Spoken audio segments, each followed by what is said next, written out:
Welcome to the Dough Roller Money Podcast. I'm your host, Rob Berger. Today in episode 322, I had an opportunity to visit with someone from Vanguard. It's been a while since we've had the folks from Vanguard on the show. And what prompted this was an article, a research paper, if you will, that Vanguard published called Assessing the Value of Advice. If you just Google Vanguard and then Assessing the Value of Advice, you'll find it.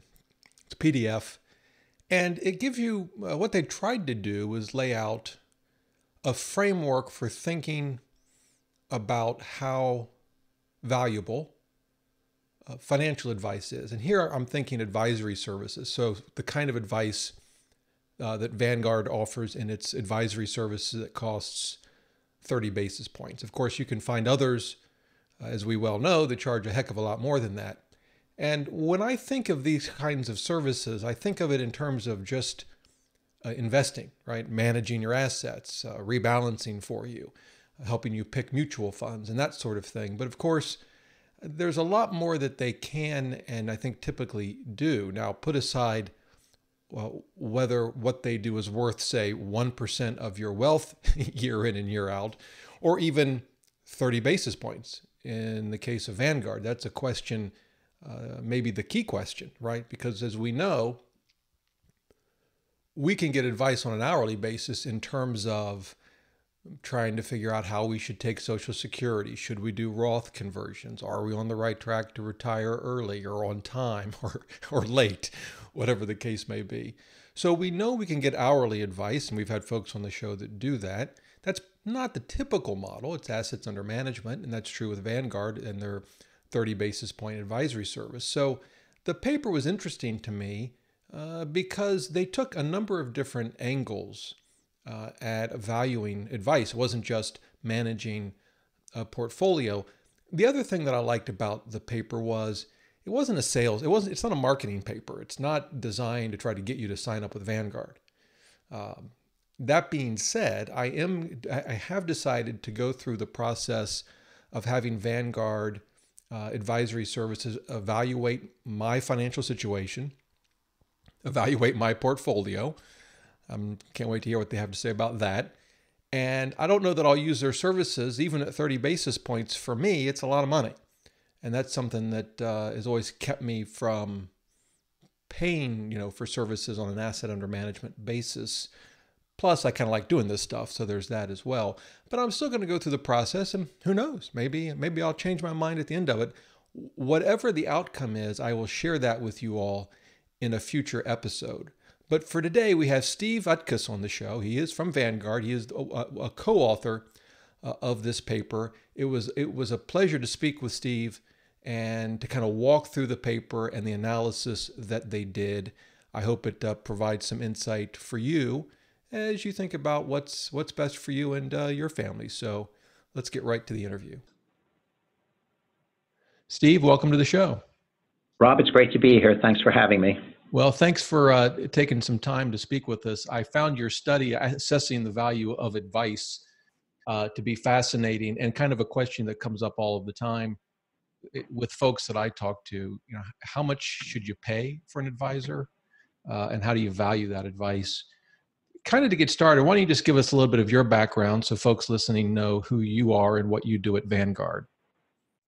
Sure. I'm the head of our investor research team at Vanguard, and what we do is try to understand the behavior of investors and obviously advisors who work with them, and that study that interaction and looking to improve the quality of those interactions for the benefit of both the advisor and the client. Okay. And why did you and Cynthia, who was your, I guess, co-author, and Vanguard put together this study? What was the motivation behind it? Well, one of the things that, like you, we get a lot of questions about how to think about the value of advice. And several years ago, we presented our Advisors Alpha framework, which is a way, sort of simulation of how advisors could potentially add advice. But what we wanted to start to do is, using some real-world data, begin to deepen our understanding of the factors that determine value.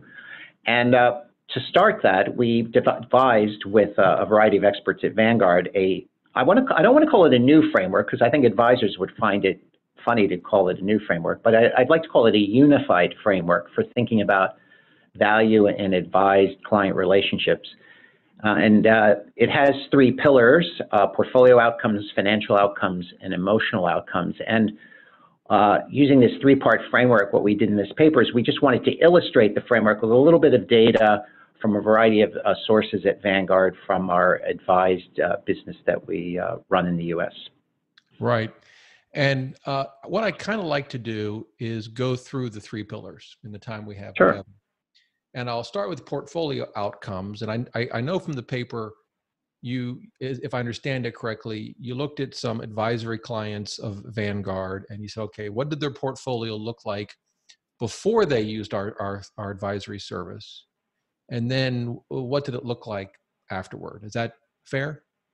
That's right. Yeah. And one of the, go ahead. No, please go ahead. I was going to say one of the changes that I noticed was a move from cash, which I assume would be a money market fund maybe, but in any event, a move from cash to bonds. Kind of describe what you saw there. Well, it's interesting when you looked in the aggregate across all the clients that we looked at, and we looked at actually 44,000 clients. This is a pretty deep data analytical exercise. But when you looked at them in aggregate, I'll emphasize, their aggregate equity risk taking didn't change that much. It changed for a lot of individual investors. Some people raised their equity risk exposure, some significantly reduced it, but on average, it remained the same. But one significant thing that occurred across the entire population is really this move from, if you will, out the yield curve from cash to bonds. This is actually a classic problem I think a lot of advisors find when they get new clients, particularly clients who've been self-advised, that individuals tend to sit on a lot of cash. They do that really, we think, for two reasons: because of inertia, they never get around to implementing a complete investment strategy, or it's actually the complexities of fixed income investing. I don't think many people understand how bonds and bond mutual funds or bond ETFs work. And unlike the stock market, they're a little bit more complex. And so there is this sort of tendency for a lot of retail households. And we've seen this, by the way. We've had a financial planning practice at Vanguard for, gosh, more than a decade, for going way back. And that's just a classic retail self-directed problem of too much cash and not fully investing in the fixed income markets. So that's what you see at the very high level, this move from cash to bonds. And just so I understand, so when we talk about cash, we're talking about either a money that's in a, like, for example, a Vanguard money market or a savings account? That's right. Money market, bank savings account, exactly. Short-term bank deposits or money market funds, yeah. I will be the guinea pig here. I can confess that I have a not insubstantial amount of money in a Vanguard money market fund. And I take it if I were to use your advisory services, they might say, hey, Rob, you need to move some of that into a bond fund. My question would be, in order to beat, I don't know what the money markets are paying now. They were around 2%, I would say, but it seems like every day rates keep going down. But if I were to move to a bond fund, I'd have to have a short-term bond fund. I wouldn't think would do much better than that. I'd have to take on some interest rate risk with longer duration bond funds, wouldn't I, in order to move the That's right. That's right. And the way we at Vanguard, we're sort of the ultimate strategic allocators. So we pay less attention to, for example, a flatter inverted yield curve today. And what we do know is that under a variety of starting conditions, whether flat or inverted or normal sloping, over long periods of time, bonds will provide higher returns than cash, or let me put it this way, are expected to. There's obviously no guarantee. And so this tendency, our tendency is to become fully invested and not make a timing decision about the short-term yields of sort of intermediate versus money market instruments, intermediate bonds versus money markets. So that's just one thing to recognize about Vanguard. We're more thinking about, for the next 10 years, what would be the better position to be in, and getting to that portfolio in a reasonably expeditious way. So is there any generalizations you can make about the type of bond fund that Vanguard moved its clients into, or did it vary from client to client? And by type of bond fund, I mean, duration. And I guess I also mean, you're talking about U.S. government bonds or, emerging market debt or high yield. Well, one of the interesting things about the advisory service at Vanguard is it has a sort of baseline recommendation and then ability to customize. But in general, individuals are moved into a market duration-weighted portfolio, which is dominated by governments and agencies, but also has corporates and mortgages in it.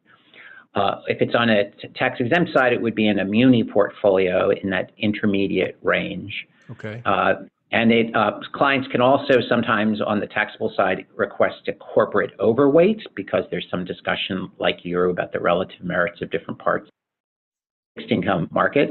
And besides that sort of broad market exposure comes also global exposure. So it's both domestic and there's also a global sliver.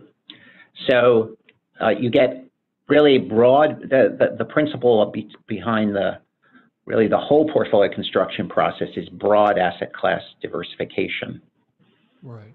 So you're looking at sort of mirroring the market, both in terms of the type of bond and also the duration.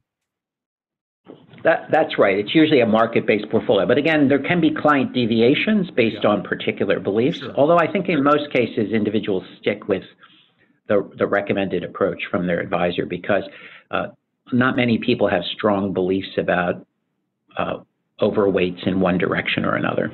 Is there any perspective from Vanguard on how much you should keep in an emergency fund, and should that be in cash, or should that also be in a bond fund? Well, that's interesting you raise that because we do have this discussion. So even after, clients do have emergency funds and it can be 6 months or more of living expenses depending on a part of the planning process. Particularly, a lot of the individuals in our advisory service are at or near retirement and think about holding a cash buffer for living expenses. But some of that is excluded from our analysis when people have specifically allocated a cash buffer, for example, that's going to be used to pay for current living expenses in retirement. So it gets a little trickier. As you said, there are people who hold cash for strategic reasons as part of their planning process. But what we're identifying in this report is the classic problem of people just not understanding how to invest in fixed income assets as opposed to holding cash and sort of thinking about it. Yeah. The other observation that I found interesting was that a number, again, in the aggregate, a number of investors did not have adequate exposure to international equity markets. That's a classic sort of home bias, don't you think, though? Well, I do. Actually, Warren Buffett probably didn't help when he said a great portfolio for his wife would be 90% S&P 500, 10% bond. Although he did have the sense to mention of Vanguard funds, although I think he later took it out. Right. But I would be scared to hold a pure U.S. portfolio. And one of the behavioral biases well known, I think, to self-directed investors, and I would suspect many advised investors, is this tendency to say, I want to hold domestic only, to be home biased. And I think one of the things that we do in our methodology, and many advisors do as well, is we push the envelope of clients' beliefs about international diversification. Because we're about 30% equities abroad and 20% fixed income abroad. And clients have this tendency, a bit like Warren Buffett, to say 90% U.S. stocks, 10% bonds, U.S. bonds, and forget about the rest of the world. So I think that's one of the benefits of an advisor here is adding that professional lens on portfolio diversification versus what a typical self-directed investor might do. Yeah. So the one takeaway, though, I had on the portfolio outcomes, the changes that you described in your study, when folks used Vanguard services, they all made sense to me. They're the kind of changes that I would have made too. I can't say that my portfolio mirrors exactly what a Vanguard advisor would recommend, but certainly I agree you need more international exposure and you don't want too much in cash, as two examples. But it did raise one question for me, and that is, we don't know if the actual outcomes will be better, right? I mean, it could turn out that over the next 30 years, not having international exposure, right, could end up being better, right? We don't know. That's right. So how do you place, how do you place a value on that? How do you conclude that these changes, given that we can't know the future, that these changes are beneficial? Well, that's a really good point. I mean, obviously, over long periods, whether it's 10 years or 20 years, we hope that these are better portfolios than otherwise people would construct. But as you know, over long holding periods, the world can be turned on its head. Just to give you an illustration, we were talking about the move from cash to bonds. Let's suppose, and there's no guarantee, that a bond portfolio yields 100 basis points more than cash. And on average, Vanguard PAS moves 30% of client assets into, up that adds 100 basis points. Well, that's 30 basis points that pays for the fee, and that one very diversification act could hypothetically pay for the value advice. On the other hand, what happens if over the next decade bonds yield the same as cash for a variety of reasons? And of course, that isn't realized. So I think what we recognize as investors is we have to base it based on our perspective views of what might happen in the market and where value could be delivered. That includes international diversification. That includes extending out the yield curve. That managing in a conscious way your active passive risk as opposed to sort of accidentally, and thinking about how much active risk you want to take versus index risk. And yeah, the hope is that that will produce superior investment outcomes when you include net of the advice fee. That's the goal. But over short horizons, it may work the exact opposite. Yeah. I guess as an aside, and I confess this isn't related directly to your study, but I take it that when a Vanguard advisor works with a client and is going to make changes to their portfolio or recommend changes like what you've described in your study, they're going to take into account the tax implications of those changes, assuming the assets are in a taxable account. That's right. And we have various... I'm asking for myself, by the way. Well, there are a variety of things. I mean, for example, a really key component of the investment methodology, suppose you have roughly equal amounts in taxable and tax-exempt assets, is to allocate them somewhat differently based on the tax profile. And there's a whole methodology for doing that. By the way, one of the things I do want to point out is that although we're describing the investment methodology or the tax-informed investment methodology in a sort of general way, there are a lot of, I think it's important to remember there are a lot of customization features. When we talk about average effects across 44,000 people, you get one thing. But for example, there are 5 different glide paths, different ways to weight index versus active, munis versus corporates versus governments on the fixed income side, global versus domestic. There are all these customization options that people might avail themselves of, but including how to handle taxation issues. Yeah. So did I hear you right that in setting the portfolio, do you guys consider sort of the after-tax dollars? In other words, recognizing that whatever's in a 401k isn't really all mine, right? The government owns some of it, even if I don't have to pay it to them for 40 years. That's right. We have a whole series of embedded advisory rules about how to allocate different buckets of money, and that includes pre-tax money, Roth savings, and traditional taxable money. But by the way, across the industry, not just at Vanguard, but across the industry, there's an active debate about that methodology. We're working on innovations to improve it. This gets to one of these sort of interesting questions, like how, and then how do you measure and convey to the client that benefit over time? Besides the methodology itself, which we have in place today, how then do you communicate that to individuals? And that's a harder thing to do. Yeah. Let's go to the second of the 3 pillars, financial outcomes. And here, the one the study focuses on is effectively what's the probability of an individual, or in this case, I guess in the aggregate, of achieving a secure retirement, right? Sure.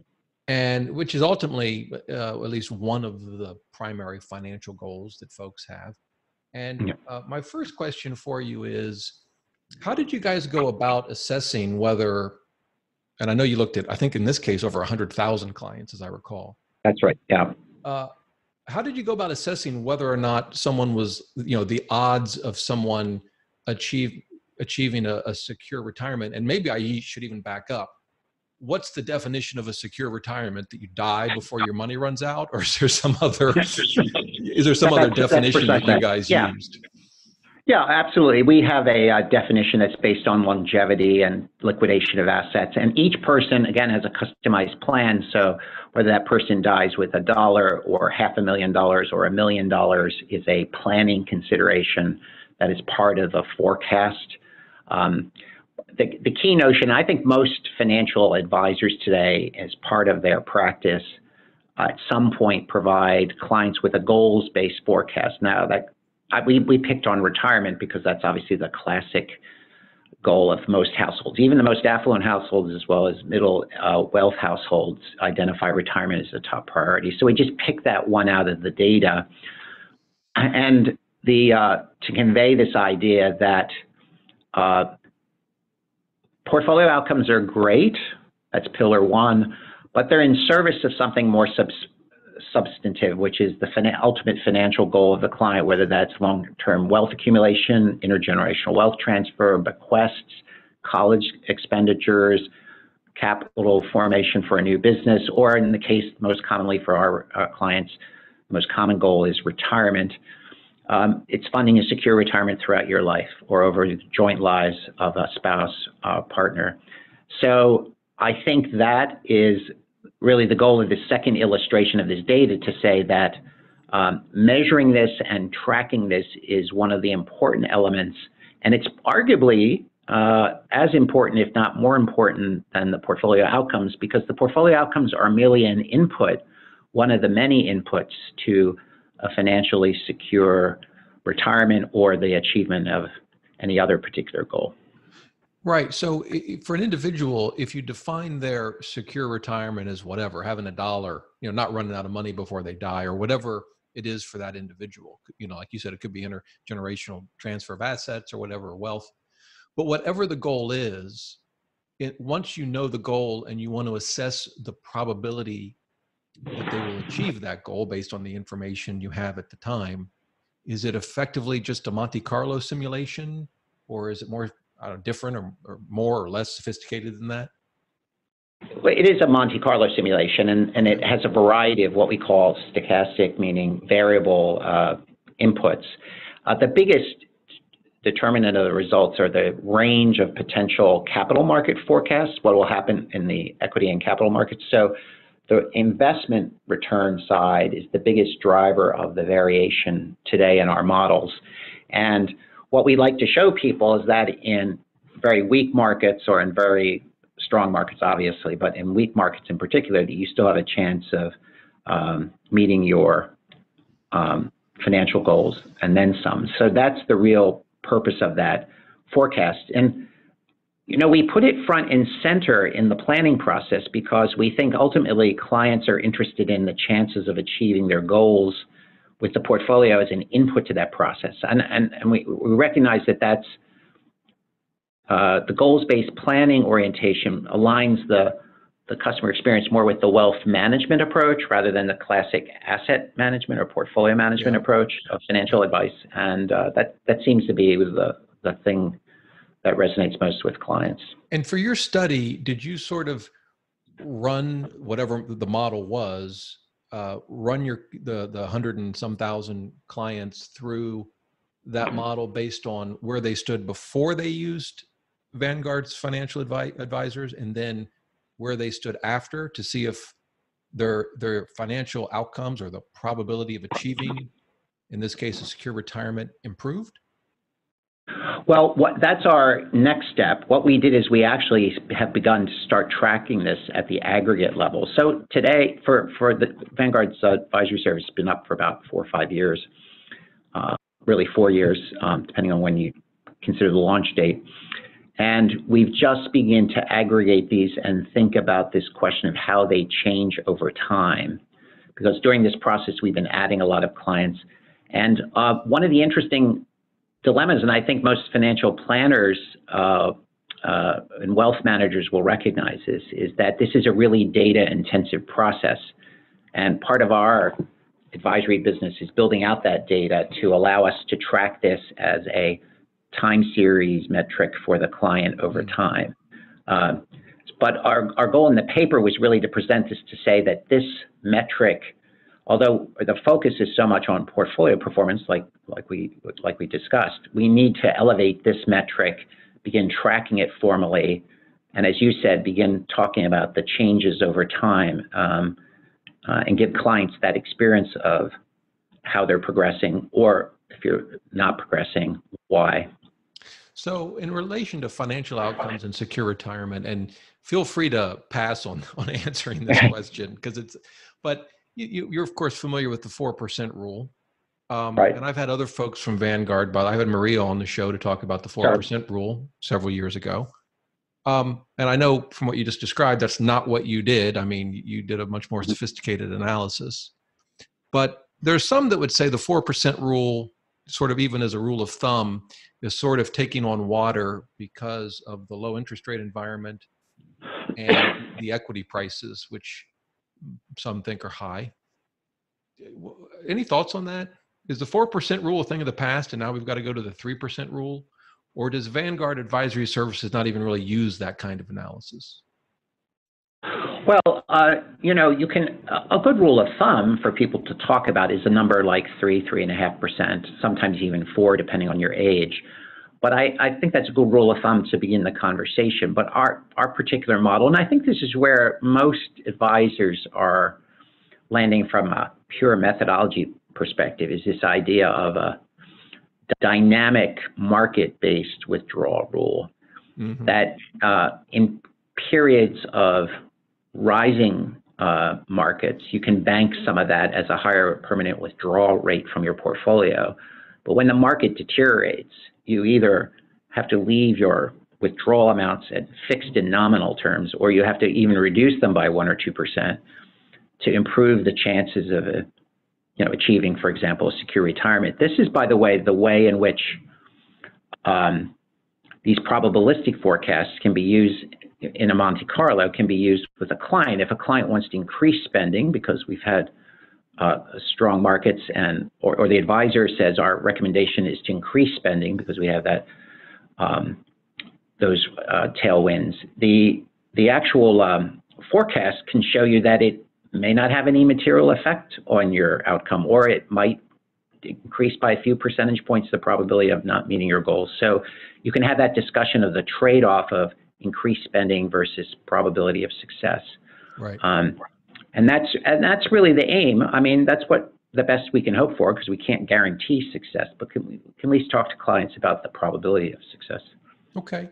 So third and final pillar, emotional outcomes. And I, for one, would like a positive emotional outcome, if that's okay. Yeah.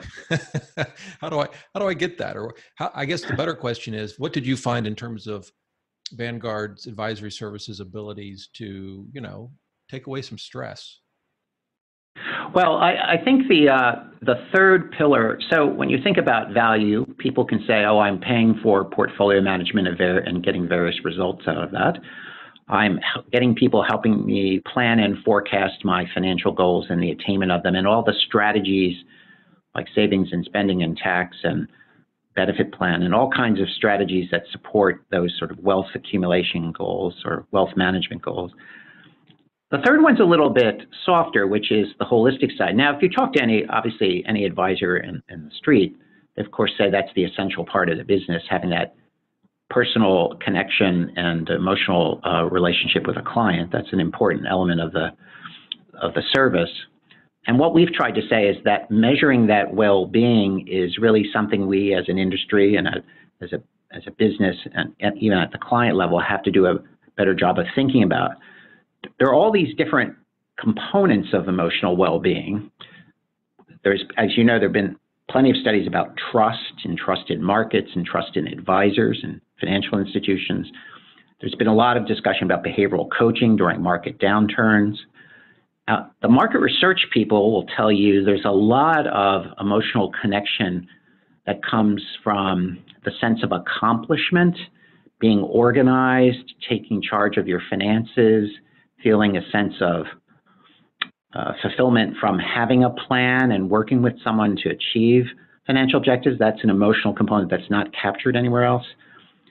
And what we have rolled all that up to is this third pillar of emotional sort of well-being. And in the study, what we just tried to estimate is how much of the total relationship value comes from this third pillar.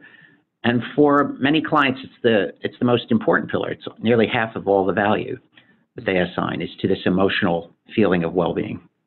Well, I can tell you from my own personal experience, the feeling of being organized is probably the thing I'm struggling with the most, and in part I blame the system because I wish I could just have everything in one account.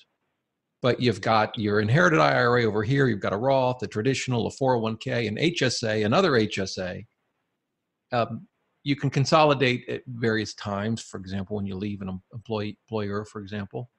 But just it feels like you're juggling constantly 8 or 10 things and then trying to allocate across all of those accounts, which of course can be done, obviously, but it's not an insignificant undertaking. Well, the way to think about this third pillar is, pillar 2 is you have a plan for all of that, for allocating across accounts, for maximizing tax benefits and strategies, for optimizing benefit programs, for thinking about your liquid wealth versus your non-liquid housing and other wealth. You have this whole plan, but in pillar 3, we're thinking about the emotional reaction that comes from the emotional satisfaction that comes from having a plan for your taxes, a plan for your estate, a plan for your portfolio. So it's not necessarily that the plan isn't complex, but it's that sense of accomplishment that comes from having gotten at least a corner of your life organized and intentional, if you will. And so what the next generation of this research we're thinking about is trying to build for advisors that 10 or 12 question index of well-being that asks about people's all these different aspects like trust and markets and economic shocks and their ability to withstand them and the sense of accomplishment and organization, so that people could gauge in one holistic index all these different elements. But again, our point in this paper was simply to say, look, this emotional pillar, we measured it in a kind of complex way with a survey. This emotional pillar is not to be neglected when you talk about value for money and advice. Oh yeah, and in my mind, using someone like Vanguard's advisory services wouldn't remove the complexity. It would allow me to push it onto somebody else. That's right. Well, there's a big if you talk to the academicians, they'll tell you that an important benefit of advice is delegation. I've pushed the complexity off to another person, so I have free time to work, leisure, family, pursue other interests. And there's an element of that is part of this, that I have freed up my time. Otherwise, I still have obviously to interact and monitor and judge the quality of my advisor. I still have to do that, which is a hard enough task as we've been talking about today. Yeah. But on the other hand, I don't have to do all the mechanics. And I do have this sense of accomplishment from having planned it out with someone who has an organized approach to that process, whether it's Vanguard or the advisor I work with in my own community. Right. Well, great. Well, Steve, I thought the paper was terrific, and I'm grateful for you taking a few minutes out of your day and talking to us about it. Rob, it's really my pleasure. I really enjoyed your questions and look forward to another podcast. Well, a big thank you to Steve and Vanguard for taking the time to talk with us. I really enjoyed that interview. And as I said at the beginning of the show, I'm going to go through the I guess, Vanguard Advisory Services, I'm not sure what they call it, but evaluation, tear down of my portfolio and our financial situation. And I will share that in a future show. In the next episode, if it works, I'm actually, well, I can't tell you what I'm going to do. I know what I'm going to do, but it's kind of a surprise. Well, I'll tell you, it's a pop quiz. So it's no longer a pop quiz.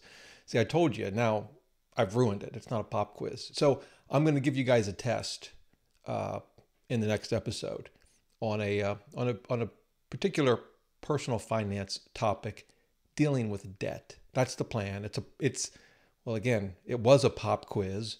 Now I guess it's just a quiz. And yeah, we'll see how you do. Hey, hope you have a great day and a great week. Until next time, remember, the best thing money can buy is financial freedom.